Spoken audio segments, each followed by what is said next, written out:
இந்த தொகுதியில் வருகின்ற மன்றத்த தலைவர்கள், நிர்வாகிகள், பொறுப்பாளர்கள், இங்கே திரளாக கூடியிருக்கின்ற சகோதர சகோதரிகள் அத்தனை பேருக்கும் என்னுடைய வணக்கத்தை நான் அன்போடு தெரிவித்துக் கொள்கிறேன். தொடர்ந்து நம்ம பல்வேறு மேடைகளில் பேசுகிறோம். நீங்கள் எல்லாரும் இங்கே பத்திரிகையாளர் அத்தனை பேர் நீங்கள் கேட்டுருப்பீங்க.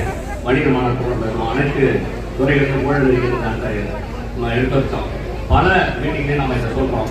தொடர்ந்து இந்த அரசு எல்லா துறையும் எந்த துறையும் விட்டு வைக்க முடியாது. நீங்கள் எடுத்தீங்கன்னா தகவல் எடுத்தீங்கன்னா ரெவன்யூ டிபார்ட்மெண்ட் பார்த்தா இந்த ரிசர்வ் பொருளில் தொடர்ந்து ஒவ்வொரு தொகுதியும் எங்கேயாவது ஒரு இடத்துல போட்டுறாங்கன்னா இதுதான் இன்றைக்கு இன்றைய அரசாங்கத்துடைய நிலைமை.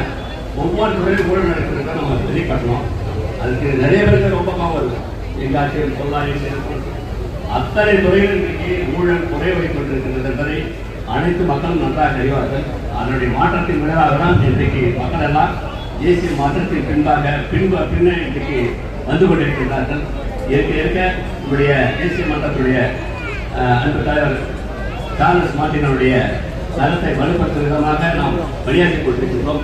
ஒவ்வொரு பகுதியிலிருந்தும் திரளாக வந்து நம்முடைய மன்றத்திலே உறுப்பினராக சேர்ந்து கொண்டிருக்கின்றார்கள். தொடர்ந்து இந்த அரசானது அதுவும் குறிப்பாக எல்லாத்திலையும் ஊழல்படுற ரைட்டு. ஒரு மருந்து மாத்திரை என்பது ஒரு அத்தியாவசியமான உயிர் காக்கக்கூடிய ஒரு விஷயம்.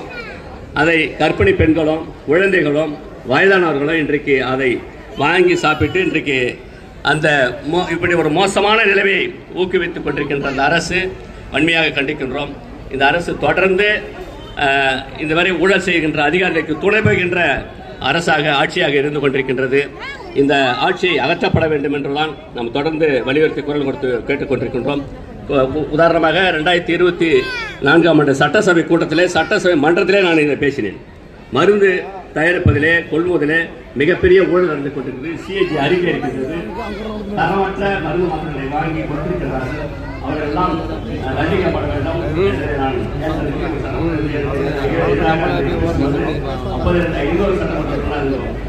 இன்னொரு சட்டமன்ற உறுப்பினர் விஷயம் சொல்றாரு. சிஏஜி நீங்க சொல்றீங்க சப்போர்ட்